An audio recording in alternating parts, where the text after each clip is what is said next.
स्थिर वैद्युत में गॉस की प्रमेय क्या है।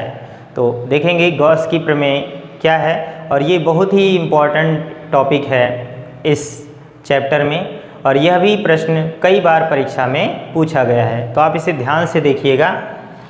सबसे पहले लिखेंगे गॉस प्रमेय, इंग्लिश में से ऐसे लिख लेंगे GAUS, गॉस थ्योरम। तो गॉस की प्रमेय, गॉस ने बताया किसी बंद पृष्ठ में, किसी वैद्युत क्षेत्र में किसी बंद पृष्ठ से गुजरने वाला कुल वैद्युत फ्लक्स उससे परिबद्ध आवेश का 1/ε0 गुना होता है। तो इसे एक बार लिख भी लेते हैं। वैद्युत क्षेत्र में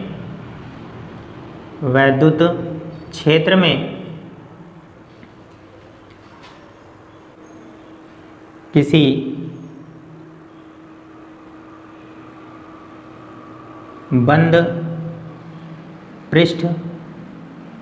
बंद पृष्ठ से गुजरने वाला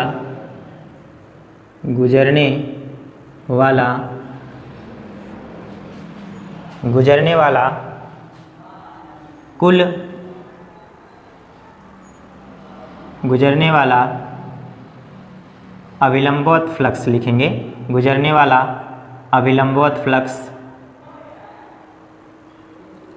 अभिलंबवत वैद्युत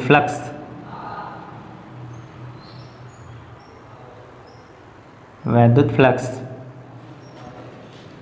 उस पृष्ठ से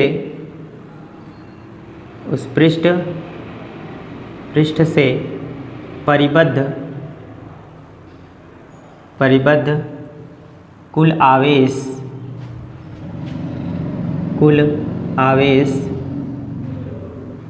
Q का 1/ε0 गुना होता है। ठीक है, तो इसी कथन का फॉर्मूला लिख लेंगे।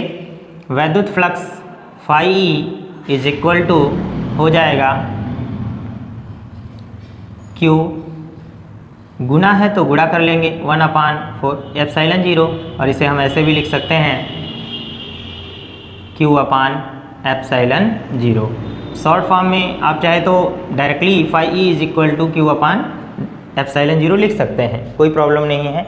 अब हम यहाँ पर क्या करेंगे, इसका प्रूफ करेंगे। ठीक है, प्रूफ मतलब प्रमाण देंगे।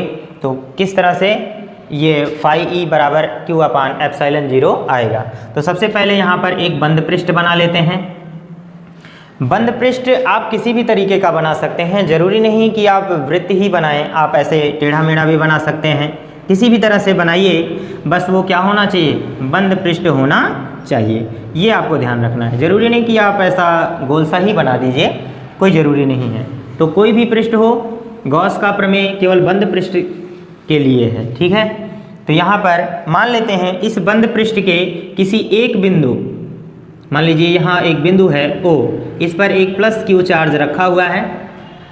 तो इसके कारण हमें इस Q चार्ज से निकलने वाले वैद्युत फ्लक्स से, हालांकि इसमें बहुत सारे आवेश हो सकते हैं, उन सब से इस पृष्ठ से निकलने वाला जो अभिलंबवत वैद्युत फ्लक्स होगा, ठीक है, वह इसके परिबद्ध कुल आवेश जितने भी आवेश होंगे उसका 1/ε0 गुना होगा।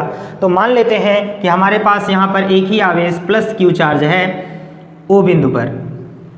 ठीक है, तो यहाँ पर इससे कुछ दूरी पर एक छोटा सा हम यहाँ पर एक पृष्ठ ले रहे हैं, R दूरी पर एक बिंदु क्या ले रहे हैं, P, और यह जो P बिंदु है एक छोटा सा परिच्छेद क्षेत्रफल बना रहा है, जिसे हम क्या कह सकते हैं, डेल्टा A लिख सकते हैं या DA लिख सकते हैं। यदि इस पूरे पृष्ठ का क्षेत्रफल क्या हो, A हो, तो यह छोटा सा जो पृष्ठ होगा वह DA पृष्ठ माना जाएगा। तो यहाँ पर ये पृष्ठ बना लेते हैं इस तरह से, और यह पृष्ठ क्या करेगा, इस O बिंदु पर एक घन कोण आपतित करेगा, इस तरह से घन कोण। ठीक है। अब घन कोण क्या होता है, हमने कोण तो पढ़ा है। घन कोण क्या होता है, कोण आप जानते होंगे, दो रेखाओं के बीच के झुकाव को हम कोण कहते हैं, परंतु जो घन कोण होता है वो बहुत से किसी एक पृष्ठ के द्वारा किसी एक बिंदु पर बनाए गए समस्त कोणों का योग होता है, उसे हम क्या कहते हैं, घन कोण कहते हैं। सपोज आप मान लीजिए टार्च जब जलाते हैं तो टार्च से क्या होता है, बहुत सारी प्रकाश की किरणें इस तरह से निकलती हैं, ठीक है। तो ये एक ऐसा क्षेत्रफल बनाता है और इस क्षेत्र के द्वारा यहाँ पर जो एक कोण बनेगा यही क्या कहलाएगा, घन कोण। या इसके अतिरिक्त आप एक कोई रिंग ले लीजिए, मान लीजिए यह कोई एक रिंग है, आप हाथ का कंगन, चूड़ी कुछ भी ले सकते हैं। यहाँ पर ऐसा हो जाएगा और इससे समस्त कई धागे बांधकर एक बिंदु पर अगर एकत्रित कर दें तो यह जो बीच में बनेगा कोण वही क्या कहलाएगा, घन कोण कहलाएगा। समझ गए। अब आगे देखते हैं क्या लिखते हैं। सबसे पहले इस फिगर के बारे में एक बार यहाँ पर एक्सप्लेन करेंगे अपने शब्दों में। कैसे लिखेंगे, माना एक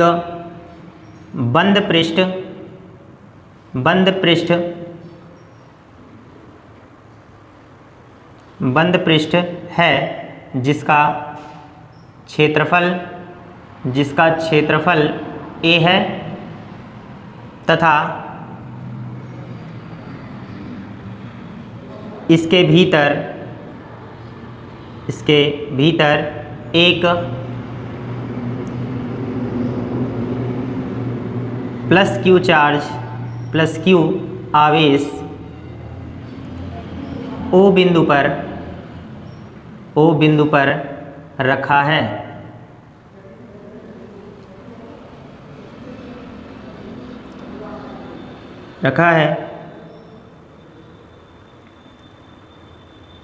Q से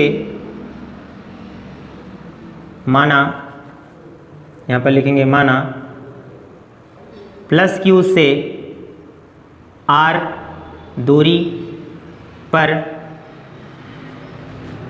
एक बिंदु है, एक बिंदु P है, बिंदु P है, तब P पर विद्युत क्षेत्र की तीव्रता E इज इक्वल टू हो जाएगा 1/4 पाई एप्सिलॉन 0, और Q चार्ज के कारण लग रहा है तो Q अपान यहाँ से जो इसकी दूरी होगी, यहाँ पर R ही लिखा गया है तो यहाँ पर हो जाएगा R²। इक्वेशन नंबर इसे मान लेंगे हम फर्स्ट, ठीक है। तो Q चार्ज के कारण माना P एक सूक्ष्म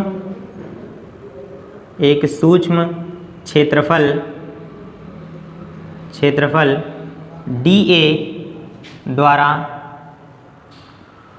घिरा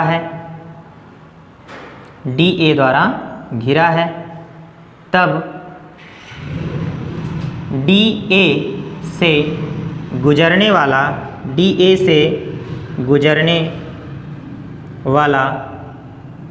विद्युत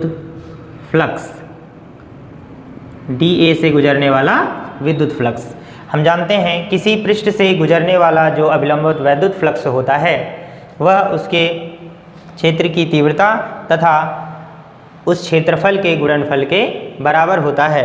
तो यहाँ पर हम लिखेंगे d phi E is equal to हो जाएगा यहाँ पर E इंटू dA और साथ में क्या हो जाएगा cos थीटा।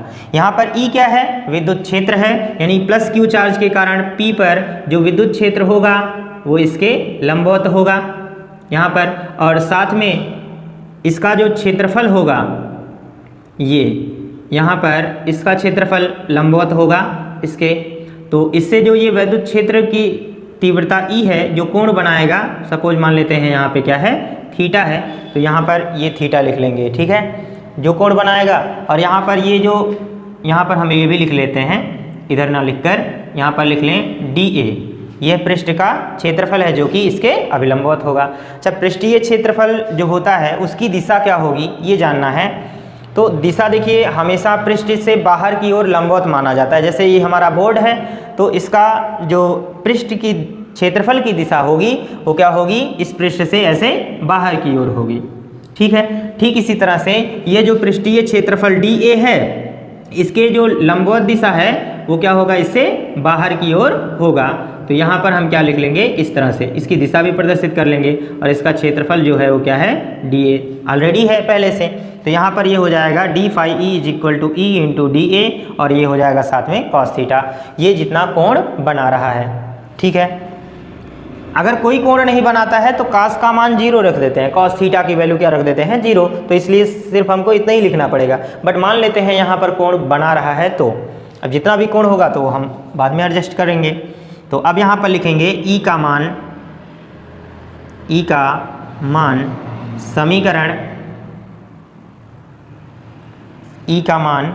समीकरण 1 से रखने पर, तो रखेंगे क्या हो जाएगा, ये हो जाएगा हमारा d phi e बराबर E का वैल्यू यहाँ पर रखें तो ये हो जाएगा 1/4 पाई एप्सिलॉन 0 और यहाँ पर हो जाएगा Q अपान R स्क्वायर और यहाँ पर साथ में हो जाएगा DA और ये हो जाएगा cos थीटा। ये तो सिर्फ इस छोटे से क्षेत्रफल के कारण निकलने वाला जो वैद्युत फ्लक्स है उसका मान हमने निकाल लिया है। लेकिन यदि इस प्लस Q चार्ज के कारण पूरे बंद पृष्ठ से कितने फ्लक्स निकलेंगे इसकी गणना करनी हो तो हम क्या लिखेंगे, संपूर्ण पृष्ठ से गुजरने वाला वैद्युत फ्लक्स क्या होगा, ये निकालने के लिए यहाँ पर लिखेंगे अतः। अच्छा, यहाँ पर सोचिए कि अगर यह पृष्ठ जो है छोटा सा है तो इस तरह से छोटे छोटे बहुत सारे पृष्ठ होंगे ना। यहाँ पर अगर हम ऐसी रचना करें तो छोटे छोटे बहुत सारे पृष्ठ हो जाएंगे और जितना वैद्युत फ्लक्स इससे गुजर रहा है उतना ही अगर समान क्षेत्रफल के लिए जाए तो उतने ही वैद्युत फ्लक्स सभी पृष्ठों से निकलेंगे और सबका अगर योग कर लें तो इस पूरे पृष्ठ से गुजरने वाले वैद्युत फ्लक्स की गणना हम कर सकते हैं। तो यहाँ पर क्या लिखेंगे, अतः संपूर्ण पृष्ठ से गुजरने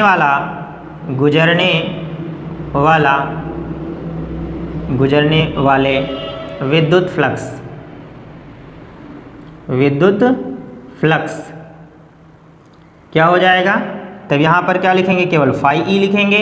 और यहाँ पर क्या करते हैं, संपूर्ण के लिए यहाँ पर समाकलन करते हैं। जब हम योग करते हैं तो वैल्यूज का क्या करते हैं, समाकलन करते हैं। तो समाकलन यहाँ पर हो जाएगा इंटीग्रेशन, ये हो जाएगा 1/4 पाई एप्सिलॉन 0 और यहाँ पर साथ में हो जाएगा Q अपान R स्क्वायर और यहाँ पर ये हो जाएगा DA और ये होगा cos थीटा। ठीक है, अब यहाँ पर देखिए इंटीग्रेशन, आप जानते हैं जितनी भी वैल्यूज कांस्टेंट होती हैं उनका ना तो समाकलन होता है और ना ही अवकलन किया जाता है।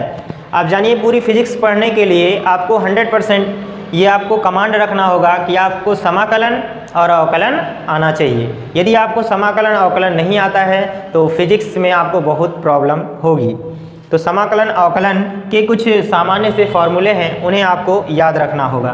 तो यहाँ पर 1/4 पाई एप्सिलॉन 0 ये भी कांस्टेंट है और ये प्लस Q चार्ज, ये जो चार्ज है Q, ये भी क्या है, कांस्टेंट है। क्यों? क्योंकि इस पृष्ठ से बद्ध जो आवेश हैं उन्हीं को लिया जा रहा है, तो जितने आवेश इसके अंदर होंगे वो क्या होंगे, निश्चित ही होंगे। इसलिए यह भी क्या है, कांस्टेंट है। और ये जो दूरी है वो अलग अलग जगहों पर अलग, इस पृष्ठ के लिए r अधिक है तो इस पृष्ठ के लिए यहाँ पर अगर छोटा सा पृष्ठ ले नज़दीक में तो उसके लिए अलग होगा। इसलिए ये भी क्या है, वेरिएबल है, यानी चेंज होता रहेगा, इसलिए इसे हम कांस्टेंट नहीं मानेंगे। तो यहाँ पर क्या होगा, phi e is equal to, यहाँ पर ये जो कांस्टेंट है वो बाहर आ जाएगा।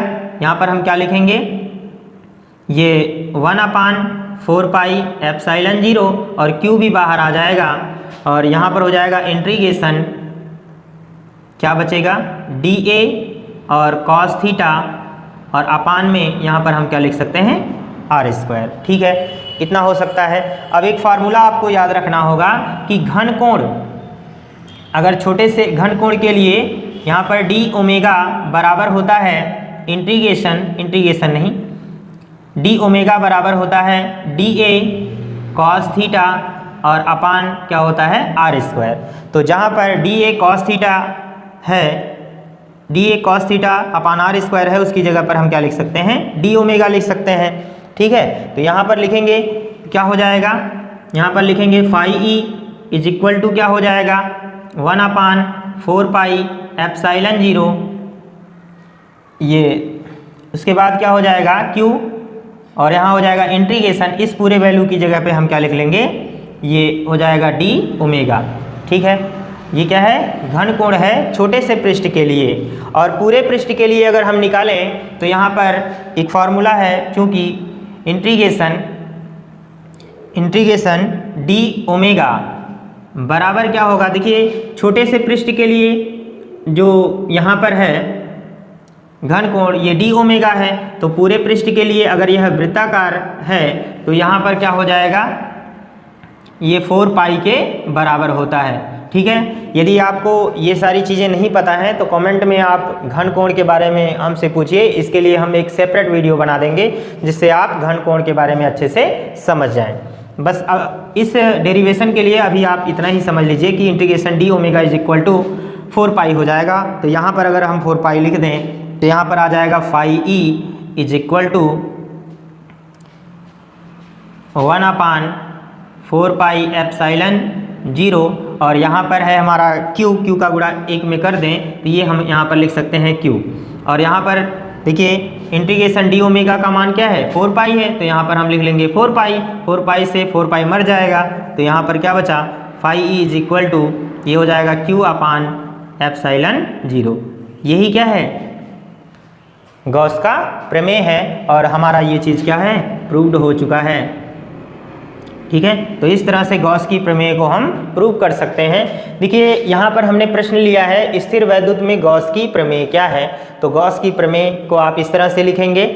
ठीक है, आप चाहें तो दैट इम्प्लाइज करके phi E is equal to directly केवल Q/एप्सिलॉन 0 ही लिख सकते हैं। ठीक है, कोई प्रॉब्लम नहीं है, आप इतना लिख लेंगे, उसके बाद फिर इसका इस तरह से डिस्क्रिप्शन देंगे। यदि आपको किसी भी टॉपिक में किसी भी बिंदु पर कोई भी प्रॉब्लम आए तो आप कमेंट सेक्शन में पूछिए, हम इसका और भी डिस्क्रिप्शन दे देंगे आप लोगों को। हम उम्मीद करते हैं कि वीडियो आपको पसंद आया होगा, तो मिलते हैं अगली क्लास में, तब तक के लिए गुड बाय।